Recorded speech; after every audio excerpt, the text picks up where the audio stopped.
Welcome back to another episode of Owning the Weight podcast. I'm your host, Jillian Tedesco. On this podcast, we talk all things wellness, nutrition, and business. And today and over the next couple of weeks, we are going to be diving into wellness and what that looks like. We're going to be interviewing my good friend, Doctor of Physical Therapy and Breathwork Specialist, Ashley Kumar. And what we're going to talk about is how to thrive, not just survive. And I know this is something Ashley's very passionate about. A lot of the things that I've learned and I've shared with you guys is stuff I've learned from Ashley. So I'm really excited to have her on and talk about these seven things that we're really going to dive into over the next couple of weeks. So welcome and thanks for being here. Thanks so much for having me, girl. So with the Thrive, Don't Survive, the pillars and why and how did they all emerge, was really my own personal story. I think you can resonate with this as well. You and I kind of went through the same thing around the same time. But I was raised by a very hardworking, self-made man, and he pushed me pretty hard, which is great because I'm successful, right? And I appreciate him. But I also then during that time trained my brain that I always had to be doing something. And if I wasn't doing something, I was lazy versus relaxing, So I lived my life like that. And then I think my breaking point was whenever I had my two boys back to back, Irish twins. And then I just did not have any resilience built up to manage my stress. So my stress bucket became overflowing. And I think that's common with any woman who is a high achiever, likes to stay busy, and then puts a career on that, maybe a marriage and a home that you have to care for, and then children, and you keep working. It becomes stressful, and you have to almost like learn how to navigate a different season of life. You really do. It's a totally different chapter, a different season. And so I was struggling, and I started noticing like my friends and my patients were also struggling. And so much past postpartum, much past having these kids, and they were saying they were bloated, they weren't having their periods, and they were having brain fog, just like me.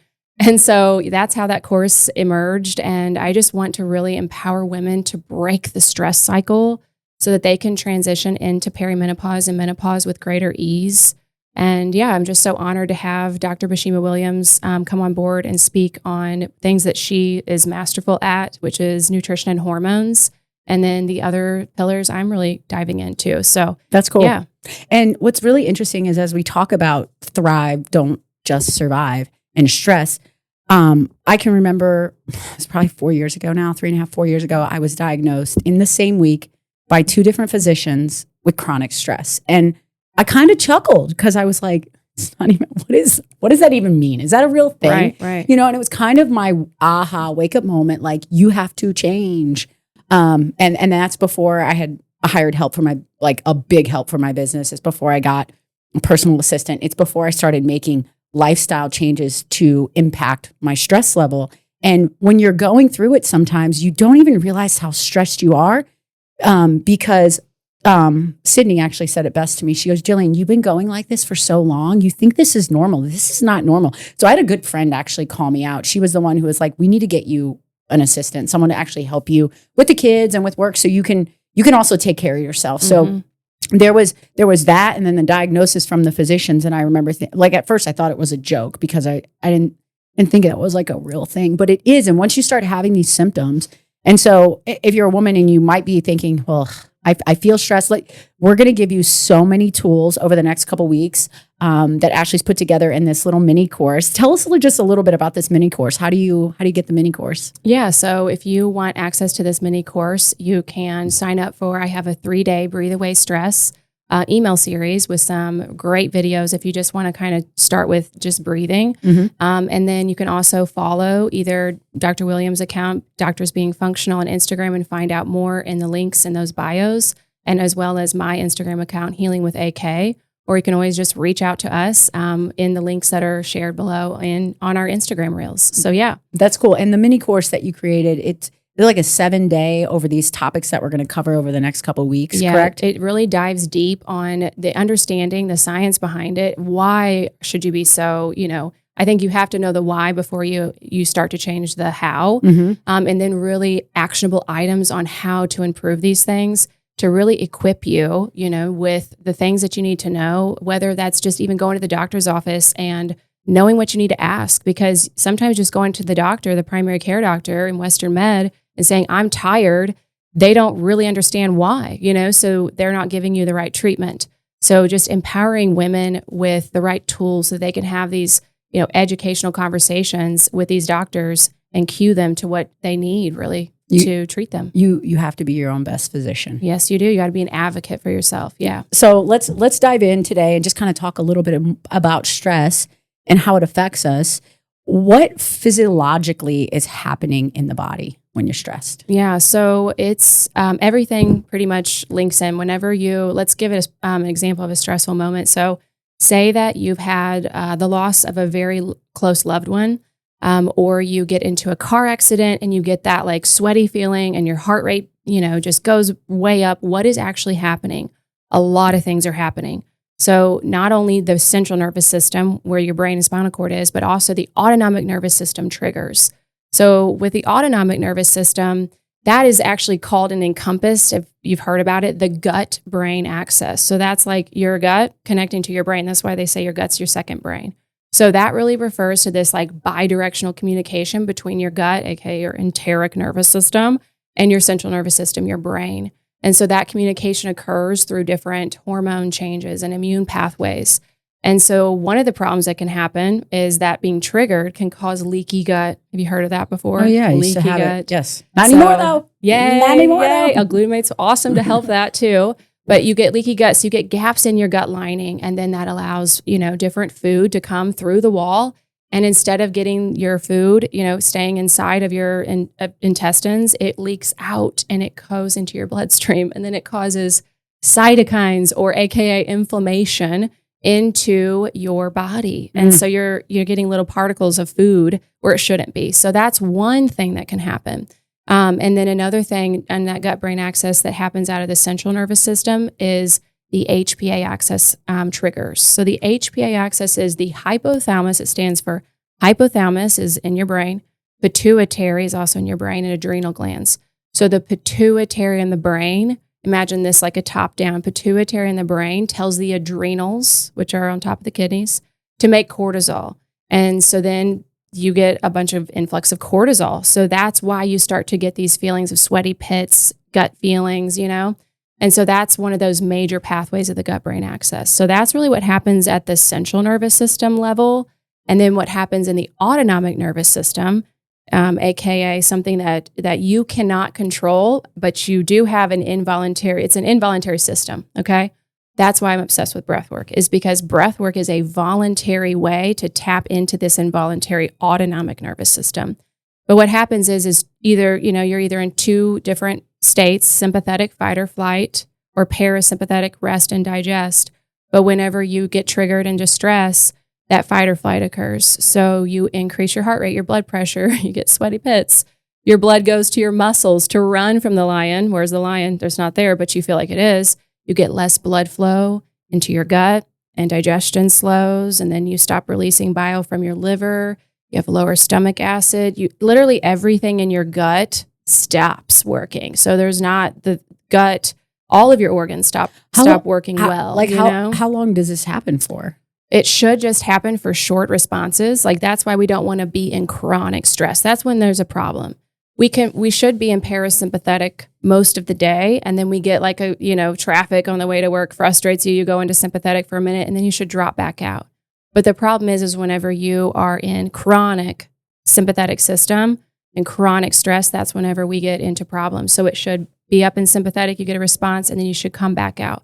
But a lot of people I find are just stuck in that chronic state. So what happens is that autonomic nervous system, you release adrenaline and cortisol from your adrenals so that you can focus. It suppresses your immune function. You get muscle tension, which is why I treat neck pain so much, I think, these days, and low back pain and tight hip flexors. And then the big one we were talking about which we will be talking about, is glucose. So whenever you're under stress, your glucose cannot easily enter into the cell where it needs to go. So it makes your cells less responsive to insulin, which is released by the pancreas. And so that's that open door for the glucose to enter the cell. But if it's not, you're going to get insulin resistance. And so then we get too much glucose in the bloodstream. And that's another way why we can get those elevated blood glucose levels. But in that reverse, rest and digest parasympathetic, it's exactly what it means. Rest and digest. You start all the things that didn't happen in sympathetic happen in parasympathetic. That's really controlled by the vagus nerve. That's why the vagus nerve is so important. Coming out of your brainstem, goes all the way from your brainstem, shoots all the way down to your gut. So whenever you're in a rest and digest calm state, you have a lower heart rate, a lower blood pressure, you have more blood flow, which is great. Digestion increases. You get enzyme secretion from your pancreas. You get more peristalsis, more motility of that food moving through the gut. You increase saliva, which will also break down the food as soon as you put it into your mouth. Your liver will release bile to break down those fats and proteins. I think it might be my automatic response is like, why is everybody's gallbladders getting removed? Kind of question, So is their liver, or is their biles not releasing, or their gallbladder not releasing bile?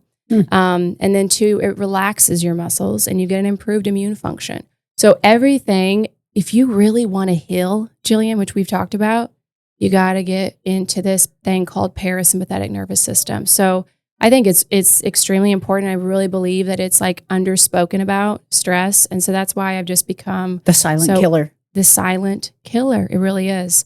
So some different ways that you can really improve your microbiome and your gut lining and help you to not get leaky gut if you are under chronic stress. And these, eat a lot of fiber foods, polyphenol rich diets, fermented foods help. Prioritize on getting on top of the stress, finding mindfulness techniques, removing the things that really stress you out, get into breath work. Really watch that ultra processed, really ultra refined sugars, move more, get your eyes on the sun, start sleeping, make sleep like a job. That's why I'm literally talking on a whole entire podcast with you on sleep, because I didn't realize the importance of it. Watch those antibiotics, because they kill the bacteria in your gut. So if you're taking a lot of antibiotics, watch out for that too. Mindful eating, like we will be talking about. Supplementation as needed. Like we said, if you're in stress state, are you really absorbing all of these foods that you're eating? Sometimes you might need some supplements. A big one is magnesium, vitamin D. Those are the 2 biggest ones that I find people are deficit in. What about like enzymes? And you can totally. I mean, if that's the thing is, I used to think I was going to outwit it. So I tried to really understand it. And so the question is do you want to stay in chronic stress and outwit it with taking enzymes and improving stomach acid and taking something to break down the fats and proteins? You can. Or do you just want to fix the stress? Or you just want to fix the dang problem. Yeah. You know what I mean? Watching those low inflammatory grains and also organic foods, regenerative foods. I love Fed from the Farm. They deliver to your doorstep. And they're a local farm we can support here in town. They have all regenerative, organic, yummy, yummy grass-fed food, meat, poultry, your milk, your eggs. It is unpasteurized milk. So you have to, decide if you're going to do that. But it's just some great ways to really help to get on top of this. And then that stress management is what we're really going to be talking about. Dang. I heard you earlier mention like adrenals. Talk to me a little bit about adrenal fatigue, because I know that happens a lot of times when people get super stressed out. Yeah. So that's what happened to me was I was diagnosed with adrenal fatigue, and I actually was going to just give up on life and kind of just quit my job. That happened. It was called my mental month of May. It was in May about 3.5 years ago. And I just could not get out of bed anymore. So I wasn't even, there's adrenal fatigue, and then there's adrenal insufficiency, and then there's Addison's disease. I had adrenal insufficiency. So I literally had no more cortisol left. So adrenal fatigue happens from chronic stress, lack of sleep, like the things we were just talking about, lack of exercise, sunlight. Bad relationships can be a really big one. It's just a chronic toxic burden that's sitting on your shoulders. Loss of loved ones, you're overwhelmed too much. You got too much stuff on your plate. You're not saying no. And then a big one that I think we miss on is stimulants, coffee, Adderall, nicotine, all the things that stimulate us that a lot of Americans are on. So adrenal fatigue, in short, is an imbalance of cortisol. So that is your stress hormone, and it's meant to follow a natural rhythm. So it's supposed to rise in the morning and then slowly drop in the evening time when it gets dark out. And then your melatonin actually is opposite. This is the circadian rhythm I'm speaking on. So your melatonin is supposed to rise at nighttime and then drop off in the day. So the cortisol and melatonin do different things at different times. And your body temp also goes onto that, which we'll speak on too. So your body temp should rise throughout the day and then it should drop at nighttime. So we want to have a low body temp, which we'll speak on when we talk on sleep, to get a good night's rest. So that is really, it's a healthy sleep-wake cycle is what a circadian rhythm is. And that for me, once I understood that, it was like, light bulbs went off. That's how I'm going to help my adrenal fatigue. So really working on, getting those adrenal glands to push cortisol at the right time and create that cortisol rhythm that may get out of whack. So whenever it's shooting out at the wrong times, like at nighttime, waking up at 2 a.m. every night. So, just trying to help that. Why would your body fatigue be shooting off cortisol at 2 a.m.? Because your circadian rhythms are off. So Why would it be at 2 a.m. though? Everybody's typically sleeping that time. Yeah. Your melatonin is not, you might have, gotten too much blue light at night. You're trying to work at night. You had a super stressful day that you didn't down regulate out after. So your cortisol's still pumping at nighttime. Oh, okay. Yeah. Whenever it shouldn't be. Oh, interesting. Wow. And the cold plunge, I'd say, has been something that really helped to get my cortisol working better because I started cold plunging in the mornings. And so that really helped me more naturally awaken my cortisol because it literally, I didn't have any cortisol left. Like I did the 4-point cortisol saliva test and it was completely gone. So I was really struggling to get out of bed. And that's why I was like, I got to take a break. I got to stop work for a little bit. I remember that. I used to be like, Ashley, why are you dragging? You can't even meet me at the gym at 9 o'clock. You'd be like, can we do 11? I'm like, and I'd wake up at like 9. I want to be there at like 7. 12. Now, like I go to bed with the kids at 8:30. Like I literally have transformed Jillian my life and I feel alive again, So it's just really, really cool. Wow. So what are there any other symptoms with adrenal fatigue besides just being tired? So those symptoms from that chronic stress can be fatigue, exhaustion, like what happened to me, brain fog. Okay. That was a big one. I feel like whenever I get in the cold plunge, it's like a sunroof opens and my brain just becomes mentally clear. Wow. So That's difficulty falling or staying asleep. Whenever you're waking up at 2 a.m., you better question, man, is something going on with my cortisol? Is it too high, too low?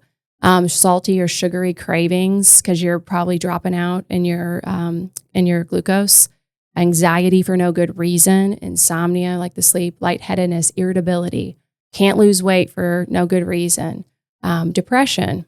You're relying on caffeine. Weight loss is afternoon crashes. So connected to hormones. Weight loss is so connected to hormones. It's like sometimes I see people, they're like spinning their wheels. They're eating pretty decent, but they're like working out a ton, and their hormone. Yeah, it's like the stress is off. The healthy we talk at Palm. They talk a lot about the foundations for wellness, which is nutrition, movement, sleep, and stress management. And before you have those 4 things, you don't start moving to supplements and hormone replacement. That's right. You need to get your foundation built solid. Mm-hmm. And so it sounds so basic. Nobody wants to do basic. Everybody wants the special thing. They want the quick fix. Or the thing that's going to like skip them over doing the lifestyle change. And I talk a lot about this because there's really no shortcuts. If you're dealing with some stuff, you got to figure out the root cause and really like look at your lifestyle habits. Yeah, definitely. I think another one was the afternoon crashes for me is I was needing a nap like every single day. I was taking a nap and now looking like at my life, it's weird. The naps, I stopped requiring naps and I'm like, man, that's crazy. I don't need a nap anymore. So like if you're needing a nap every day at around 3 o'clock, 2 o'clock, you're crashing. That's whenever you start to question, do I have this cortisol imbalance? There is 2 different types of adrenal fatigue. That there's tired and wired. So the wired is too much cortisol because the adrenals, it's still whenever you're like, I was there for a while, your adrenals are pumping a bunch of cortisol. You're on a so it's high. constantly releasing it. Yeah, so you're wired. But then there's tired, and that was me where I had gone so Just long wired. Hit a wall. It's complete exhaustion. So those little adrenals that sit above the kidneys, they've been pumping out cortisol for far too long, and they finally are just completely exhausted. And that's also that tired adrenal insufficiency. Like it's not even fatigue anymore. It's adrenal insufficiency. You're just not even producing cortisol. So I had to start from ground level. Have you ever heard of the term cortisol steal? Yes. Talk to me about that. So actually, Dr. Williams was the first one it's like, I never forget the time she told me about it. The light bulbs just went off. I was like, oh my gosh, this is exactly what's happening to me, So the cortisol steal, essentially estrogen dominance occurs. So for several reasons. And so you start to get with estrogen dominance is when you're stressed, we don't produce, like we talked about, as much stomach acid or digestive enzymes from the pancreas. And then you can't clear your estrogen in the liver or the gut like we should. So you get high estrogen levels. That's one. And then the cortisol steal happens. And that's when the body prioritizes making cortisol over other hormones, especially progesterone, because progesterone is a precursor to cortisol. I didn't know that. So to survive, your body's it's more important for your body to survive than to reproduce. So it will take whatever it has to do to make cortisol, which is a survival hormone, versus progesterone, which is a reproductive hormone. Is the first hormone insulin that it needs and then cortisol? So if you saw like a pyramid, at the bottom, the most foundational part of that pyramid is cortisol and insulin. Okay. Cortisol because you got to survive, and insulin because you need energy. Right. Okay. And then the next one's your thyroid hormones, and then the very top is the reproductive hormones. So that's the least important thing for your body is the reproductive hormones. Crazy, right? I went to Palm actually had one of those like seminars. It was like aging bones and brains, and it was really interesting. But the way that Dr. Sita had explained it was, she said, if you picture a line and you've got your insulin, your cortisol, and then all your reproductive hormones, the cortisol will suck it all. They don't get any and they fall off. And then that's where you start having all those reproductive issues. Yeah. Yeah. So I think there's other reasons as well, but that is a big one. I think that is just like the elephant in the room that no one's talking about. I've never heard that before. Yeah. Yeah. Palm Health is great. I work there as a physical therapist. It's taught me so much being immersed in that since been there, I believe, for almost 8 years now. Wow. And so there's some great hormone doctors there as well. Also, like I said, Dr. Williams is one who really I found out about all of this. The other reason why we get this estrogen dominance, which can become a real big problem, is the chemical compounds mimic estrogen in the body. Chemical compounds meaning the stuff you put on your face, the makeup, the products, the lotions. Lotion's huge. You put it all over your body and you're putting a really bad lotion on you, you're going to suck that up.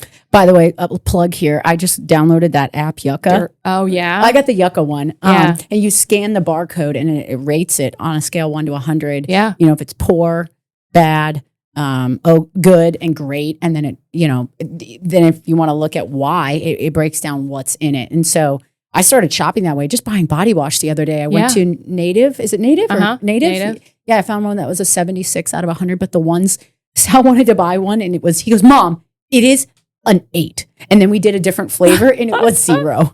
I was literally a 0. And he goes, I don't want that. Yeah. I was like, oh, that was cool. Yeah. All the smells, the candles, you know. So just making small little Swapping better decisions for what you're putting on your body. Totally. I've totally changed all of that. The laundry detergent is another one I think it's important. And then 2, plastic packaging. Like think about everything's in plastic, So I'm hoping that things will change with the Make America Healthy Again movement. Oh my gosh. And they'll change the packaging on stuff. You get a DoorDash and it comes in hot, your soup, and it's just leaching in those plastics and you're eating them. So yeah, essentially though, that cortisol steal is a high estrogen dominance and then you get a low progesterone. And estrogen is like your boss babe. Like it's like your force, and progesterone's like the calm one that wants to stay home and watch movies at night. It's the calming, relaxing hormone. So if you are anxious for no good reason, ladies, think, do I have low progesterone? And so that usually should elevate at days 14 through 26. That estrogen usually days 0 through 14 of that menstrual cycle. So I take progesterone days 14 through 26, and it is a game changer. I'll tell you that. What is something people could do to start minimizing their stress? That's not like super overwhelming. Yeah. So I think that the stress bucket, I kind of want to back up a little bit, is the stress bucket I like to talk on a lot is just because you get going on, whether it's a poor diet or it's worries at work or it's overcommitting or lack of sleep or family issues or health concerns, start filling up this bucket full of water and you don't have any holes in it to release some of the water, like taking time for yourself, practicing mindfulness, sleeping better, good, healthy relationships, which we'll speak on too. And then good time management. I think a big one is really for people who are big, goers and achievers like you and I, is saying no to the things that you don't really need to do, but then that just starts become to overflow. So we really want to watch this overflowing effect. And we'll be speaking on that a little bit more with the exercise as well. But, I think that if your bucket's overflowing, we have a problem. And so how do we not let that bucket overflow? So how do you really fix stress? And that's through these 7 pillars. And do you just jump into all of them right away? No, because you'll be overwhelmed. So you got to ask yourself, one health hack at a time. You taught me this, Jillian. One health hack at a time. You improve upon that one, and then you move to the next. So mine was actually sleep. I actually thought I was doing pretty good with nutrition. I did have some sugar cravings. I won't lie. But I was not sleeping. That's what got me. Those 2 boys back to back, it was like running a marathon. And I thought it was just going to be a quick sprint race. But it was 3 years of pretty much them waking me up every night. And then I was thinking, I'm going to get on top of this. So I'm going to work until 11 or 12 a.m., wake up, at 5 a.m., and I'm going to just get on top of it. And I'm just going to be a robot, and I'm just going to be a machine. And I'm going to plow through this. And so I wasn't sleeping. And because I wasn't sleeping, I wasn't restoring my brain. I wasn't restoring my body. So mine was sleep. But whatever it is for you, I think taking that first pillar and starting there.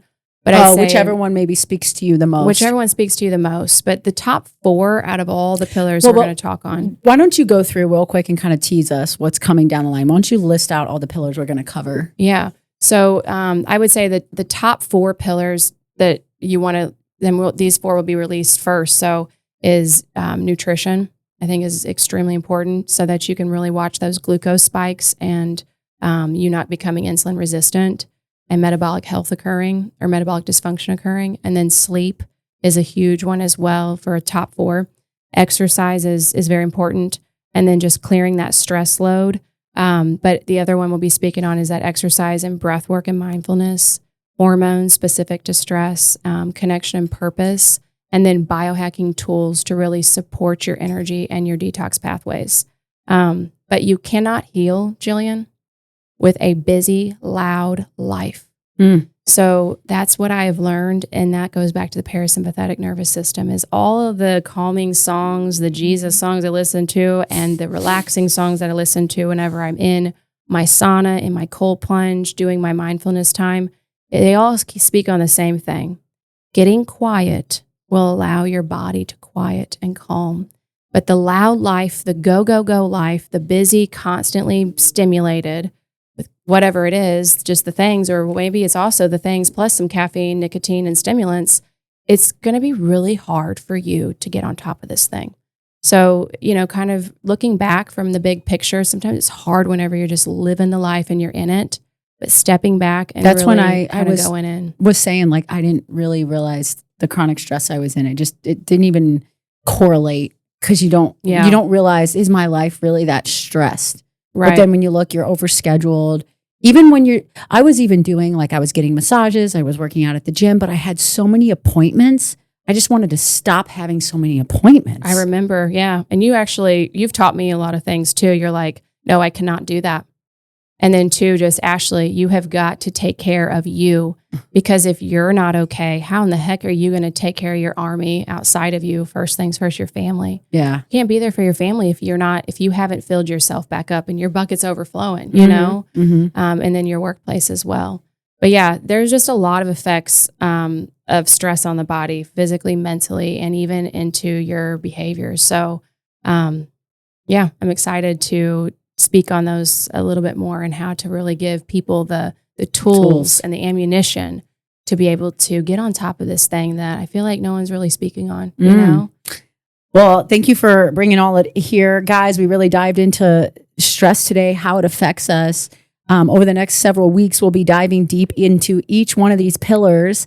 We're going to bring Dr. Bashima on here a couple times and talk to her on nutrition, specifically with functional nutrition, as well as the hormones. She is a hormone doctor as well. So just a lot of great information coming your way. So stay tuned and we will catch you next time.